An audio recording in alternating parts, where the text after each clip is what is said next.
Welcome back to Race for the White House. We're joined now by our own Chris Matthews. He is fresh from the Hardball College tour with Barack Obama, an hour-long interview with Obama at Westchester University in Pennsylvania. Chris, welcome. Thank you, David. Tell me what you learned after an hour with Senator Obama. Well, a couple of things. First of all, there's the chemistry in the room. You know, you have been at these events and I have been, but it's something to be up on the stage and see 2,000 smiling faces like the many faces of Benetton looking at you. The excitement this guy caused. He could be talking about stem cell and they're all in rapt attention. In terms of the news, I think you and I may agree that it's sort of the way he's bottom line this campaign so far.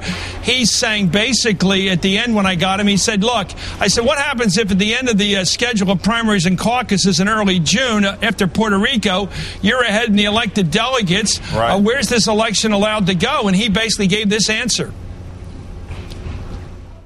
I think most of the superdelegates who have not yet decided, I think will recognize that we've earned this nomination. That's not guaranteed, and I don't take it for granted.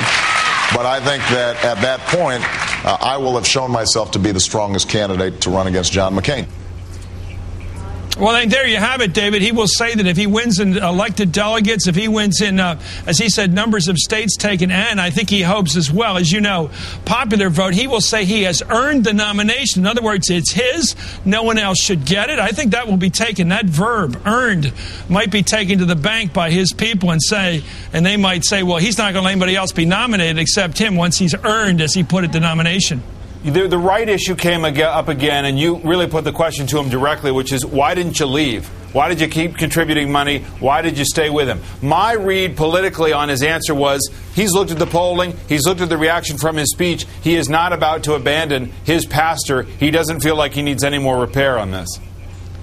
Right, he's not going any further on that, and you and I know that there are a lot of bends and turns in this campaign coming up, that the Democrats are often not the ones to bring the hardest fight against you, that the Republicans down the road, if he gets that far past the nomination, they're going to revisit this again and again. I agree with you, he seems to believe that he has dealt with it enough to the point where he can say there's good and bad to this fellow who was my preacher. He wasn't willing to throw this guy from the train, you're right. What about Iraq? I was struck while he compared the sort of judgment he thinks he's got to JFK, acting too quickly in the Bay of Pigs, restraint in the Cuban Missile Crisis. That's the model. But his argument, I don't believe, holds up when he's talking about the response to 9/11. George Bush was roundly praised for his initial response to 9/11 in terms of targeting Afghanistan, did not pursue Iraq at that time, though that was on the table. Huge disagreements came later in the pursuit of the war in Iraq. Does his argument fall flat in his analysis here? Well, we'll have to go back and study it, the scripture, and rather the transcript, and see whether he was talking about the bad intel that didn't warn us of 9/11 or the intel used to go after al-Qaeda in Afghanistan. We'll have to see. Clearly, he disagrees with the policy, and everybody's upset we didn't know that was coming when it happened to us 9/11. That intel failed completely. What about the politics of Pennsylvania? You're looking at the polls out there. You see some movement. Hillary Clinton coming down, her lead shrinking a little bit. Is he moving new voters with Bob Casey's endorsement? Is he moving working class whites and others that he needs to really make a dent in her lead? That's the great question. I haven't been up here long enough. I've been here since Monday morning talking to people, a lot of politicians, friends of mine I've known a long time, including the mayor, big politicians here like Tom Leonard. I've been around talking to a lot of people, but what I get is not yet an answer to that question you raised, which is, sure, the TV advertising, the saturation TV ads, you see them on the TV constantly, that will move some opinion. Something can be moved there. But in the end, I don't sense the gut change yet among the white working class. When we see that, I'll believe it. I do think he faces in this state a lot like what he faced in Iowa, or rather Ohio, where you have a lot of white working class people. They're called ethnics, whatever that means these days.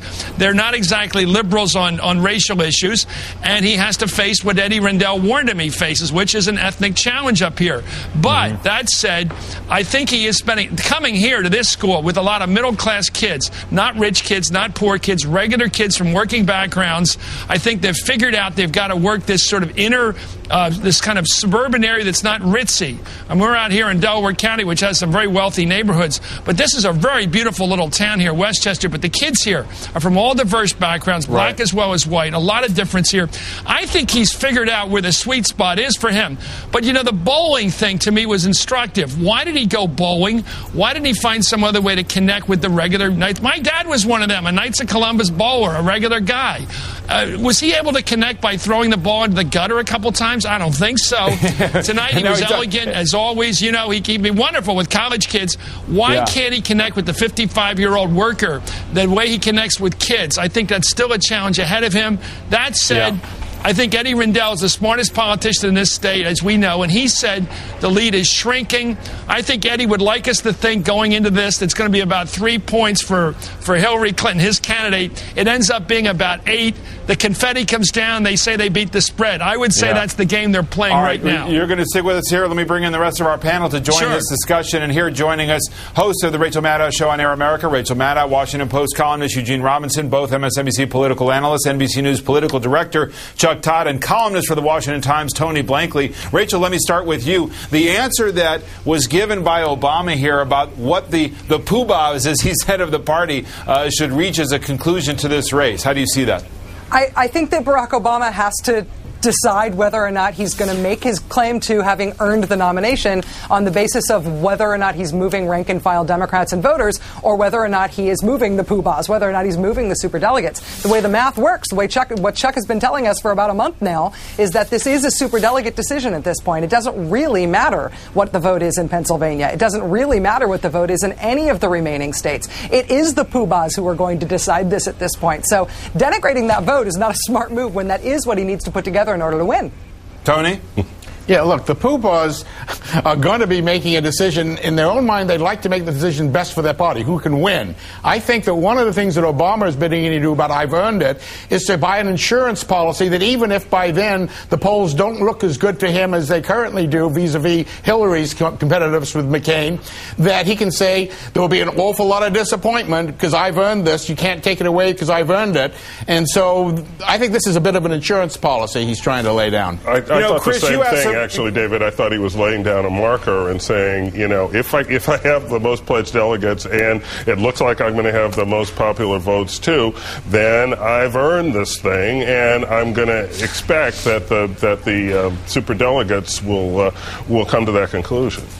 You know, it's interesting to me, Chris. One of the points you made, you asked him, what's it like to be a black kid with a white mom? And one of the things he did in the speech where he talked about race was he finally said, race is a central part of who I am, both as a politician and a man, and I understand black resentment in this country. I understand black anger. But the answer you got to that question was that I understand everybody's point of view. I am truly mixed as a heritage here. I'm different, not only on the political scene, but just as an American, I'm so completely different. And therefore, I'm not going to stereotype people. I really do understand where people are coming from. Who does he reach with that honesty, with that argument? Well, it's a stunning appreciation of American life. I raised the question, nobody here who's white knows what it's like to be black, and nobody here who's black knows what it's like to be white. There was a little hush when I said that. That is tricky business in America to talk like that ethnically. People aren't comfortable with that conversation. Yet when he talks, as a man of mixed background, he does have that freedom. You know, how many times, David, have you heard, everybody's heard this, he says, you know, when they do a genealogy on you, you like to think they're going to say you're related to somebody like Abraham Lincoln or Willie Mays, and you end up being related to Cheney. Well, that's a funny joke because it says black and white, we can agree we don't like Cheney, but how many people can say, hey, look, I could have been related to Lincoln or Willie Mays? I mean, he's just, he's dancing across that San Andreas fault of race in America. He's celebrating his own personal diversity, and he's comfortable. The man, he's very elegant about talking about race. I don't think he leans into it very well. I got him into it, but again, when a white guy, say, white people don't know what it's like to be black, I noticed some people, I think they may have been black, saying, whoa, here, you don't really have the call to make those kind of comments.